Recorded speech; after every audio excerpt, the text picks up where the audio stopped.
In front of beautiful City Hall in Philadelphia, it's the panel brought to you by Sport Check. Tom Gazzola alongside Jack Michaels and Bob Stauffer from the Oilers Radio Network. The Oilers pick up a big win, a lot of relief when that puck went in yesterday in Chicago, Jack. Cam Talbot, after a pretty nasty goal to start things off, looked rock solid the rest of the way last night. Well, there were obvious heroes last night in the way Connor McDavid set up the first goal, and he got an assist on the game winner in overtime. You mentioned Letestu banged in the game winner, but there are also some unsung participants, and that's what usually it's going to take when you're on a four-game slide, and there were two last night for me.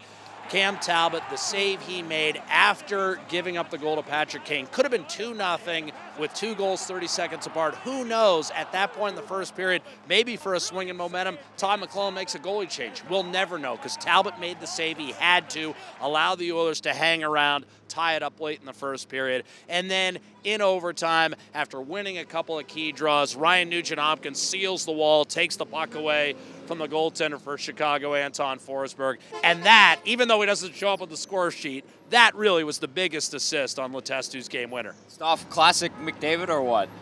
Well, I remember, and it's ironic we're here in Philadelphia because the former Erie head coach, you guys remember this quote, Chris Knobloch, who's now an assistant with the Flyers, I asked him, tell me something about McDavid that I don't know, back in June of 2015, and Chris said, Bob, you're going to be broadcasting the game in a couple of years from now, and he's going to make a play, and you're going to say, I have never seen that move before. And you know what? That's what happened last night. And then, guys, in the final 10 minutes of the third period, like, he was a man possessed. And, you know, it's wonderful when you're in Chicago, which is, as good a hockey city as there is in the United States. They're educated. And just the electricity and the nervousness, and you could feel it from the fans every time he brought the puck up the ice. And even in overtime when he separated with that slow developing 2-on-1, slow developing for everybody except him. I mean, it was electrifying. Bottom line, as Jack talked about with Talbot, the Oilers' best players were their best players, and that was part and parcel of getting the victory. And one of those guys, I think, was Milan Lucic. Yeah. He also, McDavid created fear in terms of his speed. I thought Lucic started plowing through guys, and it made Chicago a little more jittery on the back end than we're used to seeing the Blackhawks. Okay, the road doesn't get much easier. Philadelphia coming off a 1-0 loss to the Nashville Predators. They had a pretty good start to this season. Wayne Simmons is a bit nicked up. What do we expect in the matinee? And then we're going into Pittsburgh, where they're going to face the 2-time defending Cup champs on Tuesday. I don't know what we're going to expect in Philadelphia because the last 2 games that have been played here have been complete opposite hockey. Last year was nuts. Last year was nuts, but the year before, the Oilers had just acquired Patrick Maroon at the deadline. They came into Philadelphia, and they knocked the snot out of them. Like, the Flyers were physically intimidated in that game. And that never used to happen to Philadelphia teams.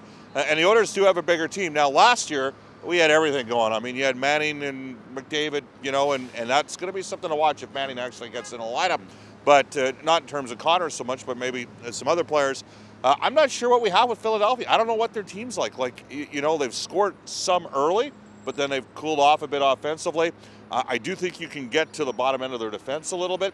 But then the Oilers traditionally have also struggled a bit in afternoon games. And then who's in the lineup for Edmonton as well. So there's a lot of variables there.